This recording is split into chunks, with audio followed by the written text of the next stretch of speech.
হাতে আছে ৭২ ঘন্টার কম সময়, তারপরেই পর্দা উঠবে চ্যাম্পিয়ন্স ট্রফির এবারের আসরের। ৮ দলের এই শিরোপার লড়াইয়ে কেউ কাউকে দেবে না এক চুল ছাড়। মাঠে কোন দল কেমন করবে তাতে একটা বিরাট ভূমিকা থাকবে সেই দলের ক্যাপ্টেনদের।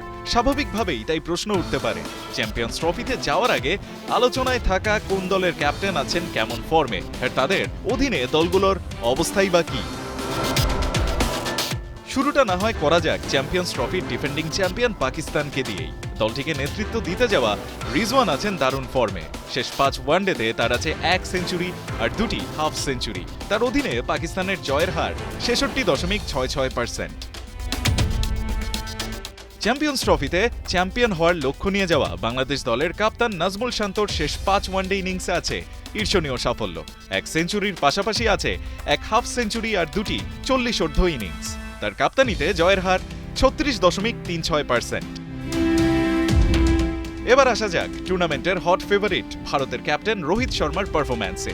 সাম্প্রতিক সময়ে তার ফর্ম নিয়ে প্রশ্ন উঠলেও শেষ ৫ ওয়ানডেতে রোহিতের আছে ১ সেঞ্চুরির পাশাপাশি ১ হাফ সেঞ্চুরি। তবে টুর্নামেন্টে থাকা বাকি অন্য ক্যাপ্টেনদের চেয়ে রোহিতের জয়ের হার সবচেয়ে বেশি, সেটা ৭২.৫৪%। বেশ কয়েকজন ক্রিকেট পণ্ডিতের প্রেডিকশনে চ্যাম্পিয়ন্স ট্রফিতে এবার ফাইনালিস্ট দল অস্ট্রেলিয়া।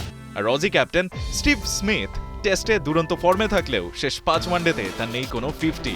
তার অধীনে অস্ট্রেলিয়ার জয়ের হার ৫০.৮১%।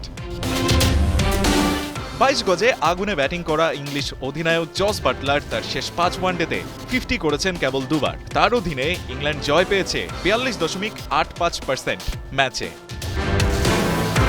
ক্যাপ্টেন হিসেবে ৫০% জয় থাকলেও আফগানিস্তানের হাশমতুল্লাহ শাহিদির শেষ ৫ ওয়ানডে ইনিংসে আছে কেবল ১ 50, নেই কোনো সেঞ্চুরি।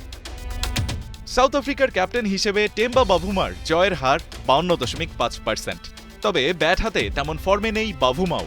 শেষ ৫ ওয়ানডেতে ৫০ আছে তার কেবল একটিতেই। নিউজিল্যান্ড অধিনায়ক মিচেল স্যান্টনার ব্ল্যাক ক্যাপদের জিতিয়েছেন ৬০% ম্যাচ। তবে শেষ ৫ ওয়ানডেতে বল হাতে কার্যকরী হলেও ব্যাট হাতে সময়টা ভালো যাচ্ছে না এই বোলিং অলরাউন্ডারের। ২ অঙ্কের ঘরে রান করতে পেরেছেন কেবল একবার, নেই কোনো 50। রায়হান আহমেদ, একাত্তর।